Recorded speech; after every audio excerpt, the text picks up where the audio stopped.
In the winding alleys of 10th century Aleppo, where minarets pierced the sky and markets thrummed with poetry, spice, and steel, a child sat quietly by her father's side, not playing, not daydreaming, but watching.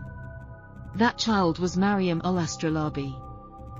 To the outside world, she was merely the daughter of al-Astrulabi, a respected maker of astrolabes.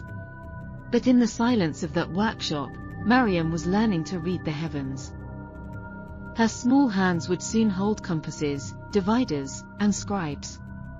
She learned to balance aesthetics with accuracy, art with astronomy. What others called a mechanical disc, she called a mirror to the cosmos. By day, she assisted her father, measuring, assembling, charting. By night, she stared up at the sky, memorizing constellations, whispering equations to the stars. Mariam wasn't just a student. She was a seer in brass. She grew up surrounded by the greatest minds of the Islamic Golden Age, scientists, translators, philosophers, each one a node in a web of knowledge that stretched from Persia to Andalusia. But unlike them, she carried her brilliance quietly, wrapped in layers of societal expectation. She was a woman. And that meant her light was allowed to shine only behind curtains. But light cannot be hidden forever. Mariam began to build astrolabes, not replicas, but interpretations. She refined the weight of the mater, etched star coordinates with a precision that startled even seasoned astronomers. Her instruments weren't just functional, they were beautiful. When her father passed, the workshop fell to her. Some clients left, uncomfortable with a woman at the helm. Others stayed, and marveled. Orders increased. Soon, word of her instruments reached Damascus, then Baghdad. But her name? It traveled only in whispers. She became known as the daughter who inherited the stars. Mariam refused to let that be her only title. She began experimenting. She gathered Greek, Persian, and Indian texts. She questioned Ptolemaic assumptions. She debated, quietly, sometimes anonymously, with men in scholarly circles. She knew that behind every accepted truth was a question someone hadn't dared to ask. And so, she asked. And she answered. She discovered errors in older star maps. She designed plates for varying latitudes, predicting movements of celestial bodies with extraordinary precision. She wrote treatises, some attributed to male authors or lost in translation, but her mathematical style, her diagrams, they carried her signature. She crafted an astrolabe so detailed, so refined, that it was said to determine not only the time of day but the temperament of the stars themselves. Aleppo began to shift around her. Her home was no longer just a city, it was a node of intellectual fire. And she, a quiet flame at its center.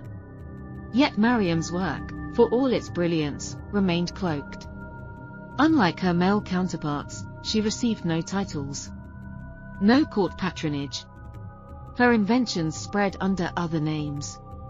Her designs were copied, sold, even used in royal expeditions, without credit. History watched, and mostly turned away. But Mariam kept working. Her tools reached distant lands. Her ideas found homes in foreign texts. Her life became a paradox, visible in influence, invisible in name. Still, she persisted. She trained young girls in secret. She left clues in carvings, markers only the learned would understand. A small crescent hidden inside a star. A silent equation along the edge. These were her fingerprints. Her whispers through time. Still, Mariam persisted. She developed a portable astrolabe for travelers, a simplified version that allowed nomads to read the night sky without needing advanced mathematical knowledge. Her innovation brought astronomy into the hands of the people. No longer confined to scholars' desks, the stars were accessible to shepherds, sailors, and pilgrims. And now, centuries later, we gather the fragments. We trace the lines. And we begin to see her, not as a footnote, but as a founder. This is the story not just of a forgotten name, but of a remembered force. Mariam began introducing enhancements. She noticed the inconsistencies in the standard rite, the star map overlay.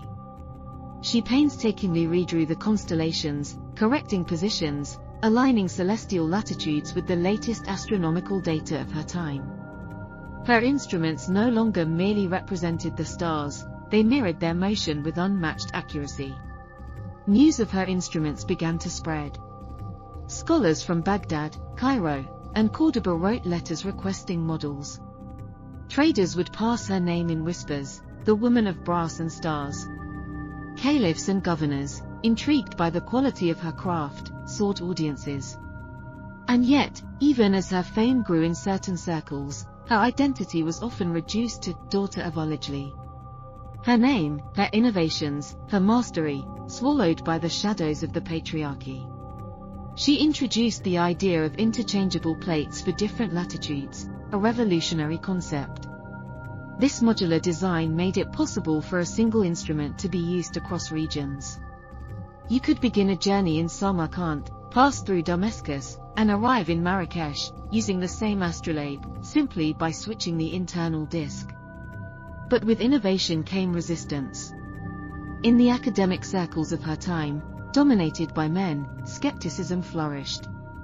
Who was this woman, they asked, to claim authorship over such precision? Some dismissed her work as her father's. Others called her modifications unnecessary, even blasphemous, for challenging accepted models. Mariam, however, was armed with something far more powerful than approval: clarity. She knew her mathematics. She knew the stars. And she knew that truth would persist, even if her name didn't. Behind closed doors, she taught.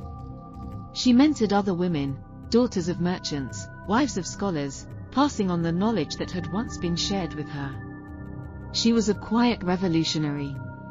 The workshops she managed began producing more instruments than any other in Aleppo. Her tools bore a signature flourish, an engraving of a sun partially veiled by clouds.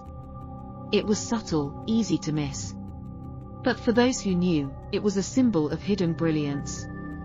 And as her devices traveled, carried on camelback, passed from sailor to captain, merchant to monk, her legacy dispersed across continents. Some were copied without her name. Others were repurposed, resold, rebranded. Yet the ingenuity remained intact. Her fingerprints, though invisible, clung to every edge of brass. The world she lived in was vast, yet closed. A paradox of wonder and limitation. And yet, she broke through, not by shouting but by shaping. It's often said that greatness lies not in invention, but in influence. Mariam al-Astrulabi embodied both. She didn't just design better instruments, she redefined how knowledge was shared, how learning was accessed, how precision was democratized.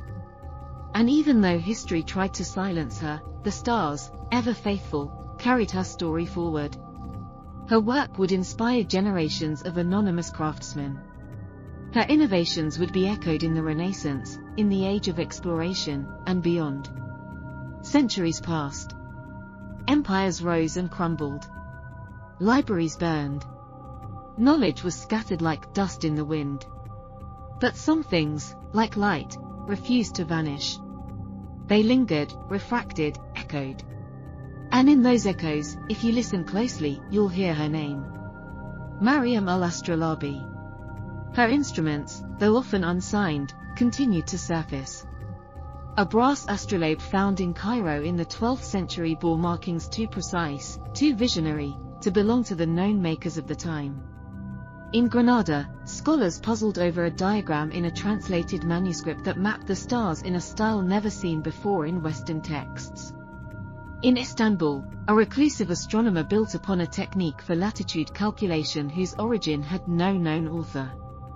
Each clue whispered her name. And yet, Mariam remained absent from the annals of the greats. She was missing from the charts. Her name rarely crossed the lips of chroniclers, as if her gender made her brilliance less durable. But brilliance is a stubborn thing. Even in erasure, it leaves a trail. Centuries later, during the Renaissance, the design of the astrolabe was studied, celebrated, and praised by Copernicus, by Galileo, by Kepler. Each man stood on the shoulders of forgotten artisans. Among them, Mariam. Not acknowledged, not cited, but unmistakably present in the craft they inherited. Today, in universities and museums, astrolabes rest behind glass cases, complex, beautiful, mysterious. Labels list names: Ptolemy, Hipparchus, al-Astrulabi, but seldom Mariam. Until recently, a growing chorus of historians and researchers, many of them women, began to dig, to question, to follow the brass breadcrumbs. In old texts, in marginal notes, in the signature sun veiled by clouds. A paper published in the early 2000s finally named her as one of the few female makers of scientific instruments in the Islamic Golden Age. Her designs were re-evaluated, her contributions recalculated. Her name began to emerge, not in whispers, but in lectures, exhibitions, and classrooms. Mariam al-Astrulabi, the woman who read the sky when no one would read her name. Her life reminds us that history is not always written by the victors, it is written by those whose names survive. And too often, those names are chosen. But truth finds a way. Her legacy now inspires not only historians but engineers, artists, young girls peering through telescopes. In STEM programs across the world, her story is shared to remind the future that genius knows no gender. Her instruments, once tools for navigation and prayer, are now also symbols of quiet defiance, of uncredited innovation, of light that refused to go out. And so, when you next look at the night sky, know this: some of those stars were charted by a girl in a dusty workshop in Aleppo. A girl who became a woman who became a legend. Not because history remembered her, but because we chose to. Mariam al-Astrulabi. Not forgotten. Found. For more immersive stories, like, share and subscribe. Don't forget to press the bell button for notifications.